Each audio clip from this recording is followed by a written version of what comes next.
Okay, here is again one conceptual dose. Today's conceptual dose is again based on the inverse. So about different question हमारे पास. The equation sin inverse x equal to mod of x minus a will have at least one solution if a belongs to which of these intervals. आप देख पा रहे हैं equation different है because एक तरफ तो आप देख पा रहे हैं साइन इनवर्स है और दूसरी तरफ एक मॉडुलस फंक्शन है कंटेनिंग लीनियर इक्वेशन. ठीक है, तो यहाँ पे देखेंगे अप्रोच क्या है. सबसे पहले नॉर्मल तरीके से ऐसे क्वेश्चंस नहीं होते हैं. जब दो डिफरेंट तरह के फंक्शंस होते हैं एक इक्वेशन में तो क्वेश्चन का अप्रोच जो होता है वो होता है ग्राफिकल. क्या मतलब है, हम क्या करने जा रहे हैं, हमने ये देखना है कि इसका ग्राफ यानी कि y is equal to sine inverse x का ग्राफ और y is equal to mod of x minus a का ग्राफ कहाँ पे इंटरसेक्ट करेंगे. जितने इंटरसेक्टिंग पॉइंट्स होते हैं यानी कि जितनी बार दोनों का y बराबर बनेगा उतने नंबर ऑफ सॉल्यूशंस होंगे. तो यहाँ पे हमें पता होना चाहिए एक तो साइन इनवर्स x का ग्राफ और दूसरा मॉडुलस का ग्राफ. तो चलो देखते हैं. सबसे पहले साइन इनवर्स x के ग्राफ की बात करें. ये हमें पता है कि साइन इनवर्स x का ग्राफ क्या होता है. तो चलो क्विकली बनाते हैं साइन इनवर्स x का ग्राफ. ये बिल्कुल साइन का इनवर्स है. इसका ग्राफ कुछ ऐसा. ध्यान दें -1 पे इसकी वैल्यू आती है -π/2 और 1 पे इसकी वैल्यू आती है π/2. ये आपको पता है 0 पे इसकी वैल्यू 0. अब हम देखने जा रहे हैं नेक्स्ट ग्राफ. इसका मॉडुलस ऑफ x का ग्राफ बेटा ऐसा होता है और x माइनस a अगर a पॉजिटिव है तो वो इधर शिफ्ट होगा इतना a यूनिट. ठीक है, और अगर नेगेटिव है a तो इस तरफ शिफ्ट होगा. ठीक है, तो चलो करते हैं, देखते हैं कि इसका ग्राफ कहाँ पे पॉसिबली इंटरसेक्ट करेगा. हमें इनके बीच में कम से कम एक सॉल्यूशन चाहिए. मतलब इस इक्वेशन का कम से कम एक सॉल्यूशन चाहिए. इसका मतलब ये हुआ कि दोनों ग्राफ को हमें कम से कम एक बार इंटरसेक्ट कराना होगा. तो मॉड एक्स का ग्राफ तो ऐसे बनता है. अगर हम लोग थोड़ा सा इसको आगे ले जाएं तो डेफिनेटली ये इंटरसेक्ट करेगा. अब और आगे ले जाएं तब भी इंटरसेक्ट करेगा.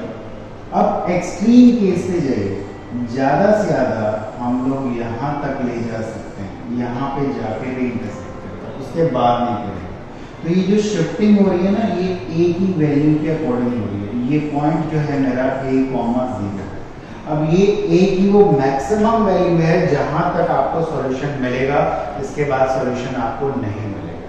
इसके बाद a की वैल्यू आपने बढ़ा दी तो आपको सॉल्यूशन नहीं मिलने वाला है. तो देखते हैं ये पर्टिकुलर वैल्यू a की क्या होगी. अच्छा, ये वाला पॉइंट भी हमारे लिए जानना इंपॉर्टेंट है. ये पॉइंट कौन सा था, पहले ही मैं बता चुका हूँ. ये था 1,π/2. ठीक है, अब इन दोनों पॉइंट्स को कैसे कनेक्ट करोगे. आपके पास ये लाइन भी है.